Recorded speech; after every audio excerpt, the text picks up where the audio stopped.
Hello everyone, good morning, नमस्कार। Good morning नहीं, sorry guys, good afternoon है। नमस्कार। कुछ मेरा इस टाइप का लुक, और मैं आई हूँ सर के घर पे चाय पीने। काजल बहुत अच्छा लगा दीदी। और अभी शाम के बज रहे 5:30, और ये आम मुझसे देखा नहीं जा रहा इससे ज़्यादा। इसको तोड़ो, इसका अचार बनाओ। मेरी पैंट बहुत अच्छी लग रही है गाइस, कमेंट करें। वो वाली है जो भी नई मॉडल में चली है। इतना कंफर्टेबल है कि मैं क्या बताऊँ। तो फाइनली आज का दिन व्यर्थ हुआ। कल से डेली ब्लॉगिंग पड़ेगी, डेली ब्लॉगिंग डालेंगे। जो भी है डेली डालेंगे ब्लॉगिंग। और ये कुछ बुखार का दाना निकल आया है। जो पुरानी ब्लॉगिंग पड़ी सोच रहे हैं हम अपलोड कर दें, पर हो नहीं पा रहा है। पर अब आज के बाद जितना ब्लॉगिंग स्टैंड लिया मैंने उसको लेके आएंगे। पेट देखिए मेरा बहुत हद तक अंदर चला गया, मतलब बहुत हद तक आप लोग देख ही सकते हैं कितना ज़्यादा अंदर हो गया मेरा पेट। आंटी जी साफ कर रही हैं गेहूँ, और अभी सूर्य देवता प्रकट हुए हैं। तो मैं कुछ बाहर का लुक दिखाऊं, ये आवाज़ विकास, और आवाज़ विकास का मैं लुक दिखाऊं तो कुछ इस कदर दिख रहा है। बहुत अच्छा, मतलब बहुत अच्छा लुक। ये रहा भैया कुछ इस एरिया की लुक। इधर सूर्य देवता दिख रहे हैं, और ये रहा कुछ इस टाइप का लुक। पेड़ पौधे लगे हुए हैं ऑक्सीजन के साथ इस एरिया में डेवलप करते हुए। कुछ लोग, कुछ बच्चे, शुक्ला जी की एसी रखी है जो कि गर्म हवा दे रही है इधर। और नीचे कुछ बच्चे बैट बॉल खेल रहे हैं गाइस। ये रहा बॉलर, और ये रहा बैटिंग करने वाला, है ना। ये देखिए, देख रहे हैं आप। और देखिए बॉलर को, देखिए ये बॉलर रहा है, देख रहे हैं। ये बच्चे हैं, ये देखिए, ये बहुत तेज है वाला, बहुत बढ़िया खेलता है। और देखिए इधर कबूतर बैठे हुए हैं, कबूतर ये देखिए खूब बैठे हैं। अमेजिंग। आंटी इनके छत बहुत कबूतर बैठा था ना, वो उधर ऊपर में आया हुआ था अपने वाले।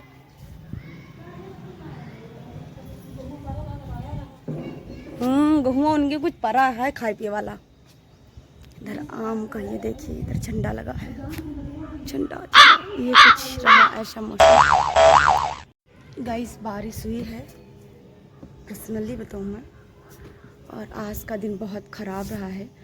मैं यूट्यूब पे कुछ कर रही थी तो एक प्रमोट का ऑप्शन आया, और मेरा मतलब 500 रुपया कट गया नाजायज़।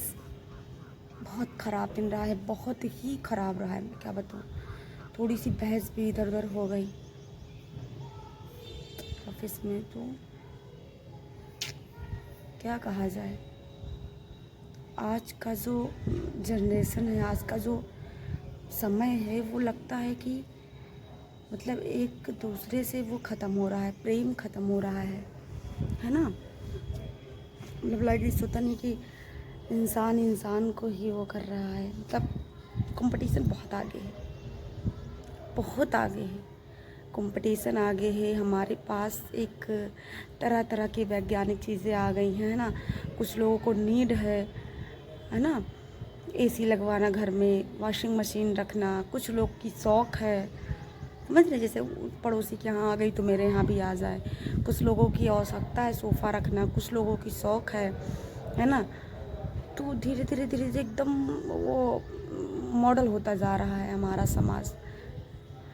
और गांव भी देखो तो लगभग सिटी को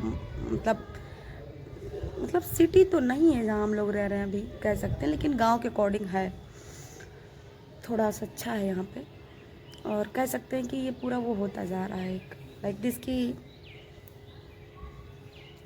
गांव भी सिटी को कॉपी कर रहा है।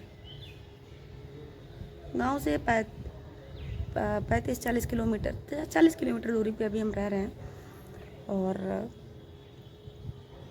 सुबह का इस क्लास रहती है कंप्यूटर की, शाम को थोड़ी बहुत लाइब्रेरी पढ़ लेते हैं, थोड़ी बहुत क्लास ले लेते हैं। और क्या है कि जॉब नहीं लग पाई हम लोग की, वही गलती है, हम लोग की गलती क्या है क्या नहीं हम नहीं जानते, लेकिन हम लोग बहुत छोटे थे तो हॉस्टल गए थे पढ़ने, कस्तूरबा गांधी आवासीय बालिका विद्यालय। तो हम लोग वहाँ रहे और बहुत छोटे थे उस टाइम। वहाँ पे एक मैथ के टीचर थे, गिरीश मिश्रा जी, बहुत अच्छा पढ़ाते थे, ऐसी बात नहीं थी, बहुत अच्छा पढ़ाते थे।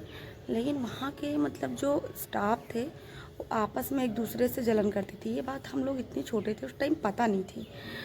तो जो वहाँ पे वार्डन वगैरह होती थी या जो वहाँ पे और भी टीचर होते थे, वो एक टीचर को दूसरे टीचर के खिलाफ भड़काते थे, मतलब उनसे नफ़रत करो, उनसे ये वो।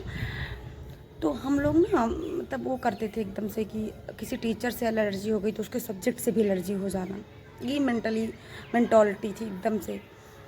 और ये ऐसे करते करते तो हम लोग वो मैथ पढ़ाते थे और हम वो अच्छा पढ़ाते थे।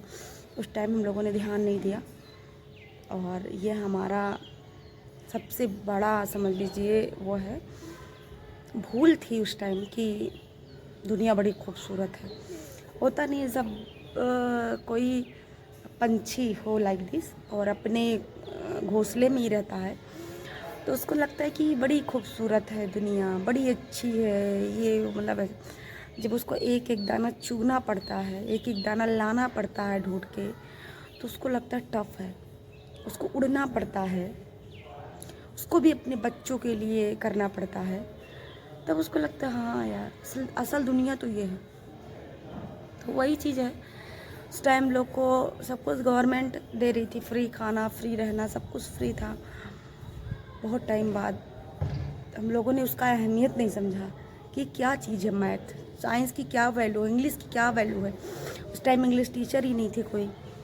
और हमारी जो बेसिक नीड हो गई, बेसिक मतलब होता नहीं, बेसिक नीड तो ठीक है, जो भी रहा वो तो रहता है इंसान का, लेकिन एक बेसिक एजुकेशन होती है वो एकदम वीक हो गई है ना, और एकदम वीक हो गई। तो हम लोग फिर हम 9th क्लास में एडमिशन लिए, एक है स्कूल है सरयू डिग्री कॉलेज आदर्श बालिका विद्यालय, उस टाइम नाम था ये, अभी पता नहीं क्या हो गया होगा। तो उस स्कूल में हम लोगों ने उस कॉलेज में एडमिशन लिया 9th में। फिर ट्यूशन पढ़ाने लगे, थोड़ी बहुत लगा रिस्पॉन्सिबिलिटी उठाई जाए ये वो। तो धीरे धीरे थोड़ी बहुत जानकारी होती गई और अचानक से मतलब एक होता नहीं कि बहुत ज़्यादा कोर्स लिखाओ, मतलब वहाँ हम सुपर थे एकदम, होता नहीं हॉस्टल में एकदम अपने आप में एक दादा थे। और जब हम लोग वहाँ गए तो कुछ थे ही नहीं, है ना। लेकिन होता नहीं कि जो थोड़ा पढ़े लिखे बच्चे होते, थोड़ा समझदार होते हैं, थोड़ा पढ़ने वालों में से होते, उनके अंदर निखार आ ही जाती है। तो कुछ टाइम हम लोग यहाँ गए तो यहाँ एडमिशन करवाया, यहाँ भी बालिका विद्यालय था। तो हम लोग रोते थे, बहुत रोते थे, सब्जेक्ट नहीं पूरा कर पाते थे, कुछ नहीं थे। धीरे धीरे कोशिश करते करते यहाँ भी थोड़े सुपीरियर माने जाने लगे, चीज़ों को रट्टा मारते थे वो, जब बच्चा बेसिक कॉन्सेप्ट क्लियर नहीं कर पाएगा तो रट्टा मारेगा, और रट्टा मारेगा तो भूल जाएगा, है ना। सबसे पहले ज़िंदगी में कॉन्सेप्ट क्लियर करना भाई बहुत ज़रूरी है। अगर आपको कॉन्सेप्ट नहीं क्लियर है तो आप कोई भी चीज़ का रट्टा ही मारोगे। फिर हम लोग यहाँ आए तो पढ़ने लगे, तो इंग्लिश तो बिल्कुल वीक थी क्योंकि वहाँ इंग्लिश का कोई टीचर ही नहीं था। अब एक संध्या सिंह मैडम थी, तो हम गए और हमने उनसे रोते हुए कहा मैम हमें इंग्लिश नहीं आती। फिर उन्होंने इस डिक्शनरी ख़रीदा, हम लोगों ने मीनिंग याद करते करते करते करते थोड़ी बहुत आई। फिर 9th क्लास किया। फिर 10th में मेरे चाचू को कैंसर हो गया, बहुत सपोर्टिव थे वो मेरे लिए, और मेरी असली कहानी है, बहुत सपोर्टिव थे। फिर उनको कैंसर हो गया और उनकी डेथ हो गई ऑटोमेटिक, सडनली उनकी डेथ हुई। यानी हम लोग 10th क्लास में थे, बोर्ड पेपर था। चाचू को बस यही चाहिए था कि वो मेरा रिज़ल्ट देख पाए। और गांव की मैं अपने ख़ानदान की मैं पहली बच्ची थी। मैं और मेरी बड़ी बहन दोनों क्लासमेट थे, हम बड़ी थी हमसे, 14 महीने की बड़ी थी, 1-1.5 साल की बड़ी थी। तो हम दोनों क्लासमेट थे, वहाँ जब गए थे तो सेम क्लास में एडमिशन हुआ था। और उनकी जब गए तो कोई वैल्यू ही नहीं थी।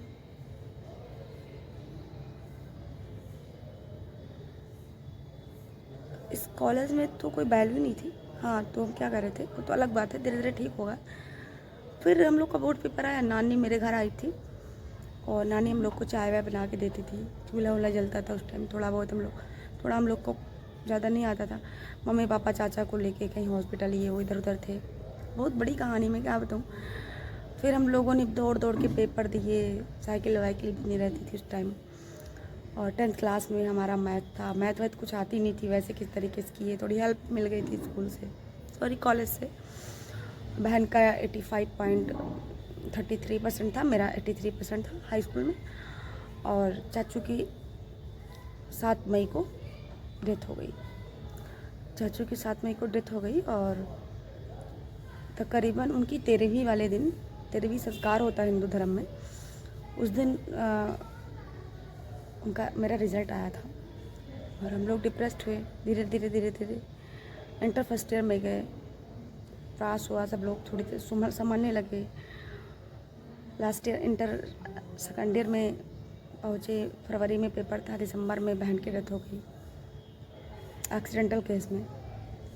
और परिवार टूट गया, चीज़ें बिखर गई।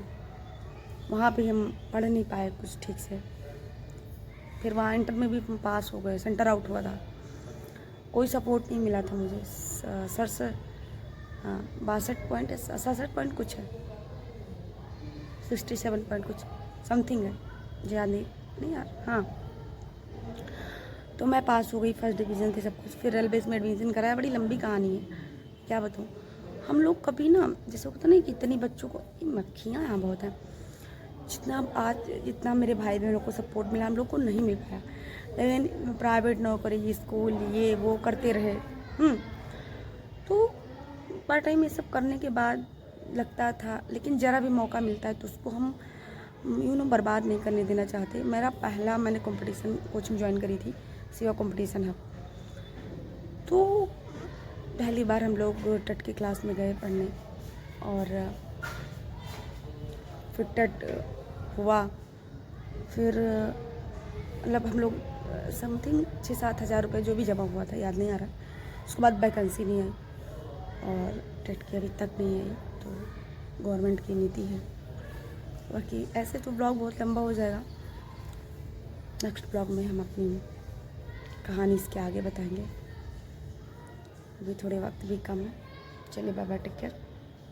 इस ब्लॉग को अपलोड करते हैं, जस्ट अपलोड करेंगे। ओके, नेक्स्ट ब्लॉग में अपनी और कहानी बताएंगे क्या क्या है। ठीक है, जय श्री राम।